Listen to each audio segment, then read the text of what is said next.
এনসিপির নেতাকর্মীর উপরে যে বারবার যে হামলা হচ্ছে, হামলার জন্য আসলে তাদের বিভিন্ন নেতাকর্মীদের উস্কানিমূলক বক্তব্য আসলে দায়ী।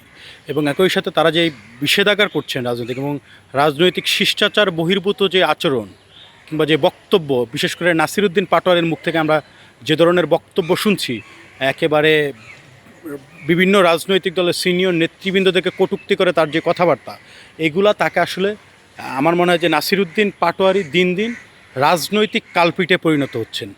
এবং একটা রাজনৈতিক দলকে ধ্বংস করার জন্য, যেমন এনসিপির যে একটা হাইপ ছিল, এনসিপি যে নতুন দ্বারা রাজনৈতিক বন্দোবস্তের কথা বলে আসছে এই প্রজন্মকে, সেই নতুন দ্বারা রাজনৈতিক বন্দোবস্তকে ধ্বংস করার জন্য একমাত্র নাসিরুদ্দিন পাটোয়ারির মতো একটা কালপিটই যথেষ্ট।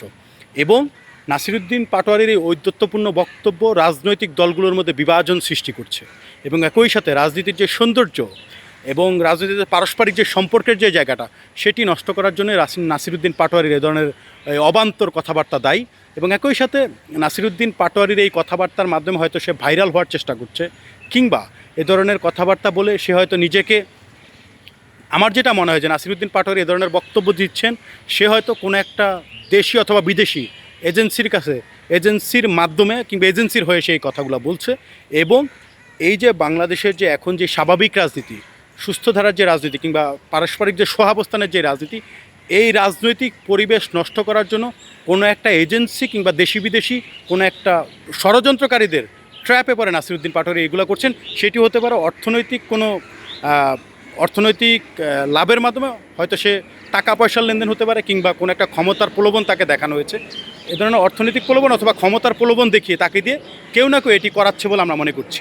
যে রাজনৈতিক পথচলা, এই পথচলাটি আমার খুবই দৃষ্টিকটু মনে হচ্ছে। বিশেষ করে এই যে তাদের যে বিভিন্ন নেতাকর্মীর যে ঔদ্ধত্যপূর্ণ আচরণ এবং যে রাজনীতিকে নষ্ট করা, রাজনৈতিক সৌন্দর্য নষ্ট করার মতো যে বক্তব্যগুলো তারা বিভিন্ন জায়গায় বিভ্রান্তমূলক বক্তব্য তারা দিচ্ছেন, এবং এটির কিন্তু এনসিপি কোনোভাবেই লাগাম টেনে ধরছে না, কিংবা কাউকে কিন্তু কোনো ধরনের শোকজ কিংবা ওয়ার্নিং কিন্তু এনসিপির পক্ষ থেকে দেওয়া হচ্ছে না। এটির মাধ্যমে এনসিপির, আমার যেটি মনে হয়, এনসিপির যে বর্তমান রাজনৈতিক প্রেক্ষাপট বা তারা যেভাবে আগাচ্ছেন, তারা আসলে সস্তা জনপ্রিয়তা চাচ্ছেন।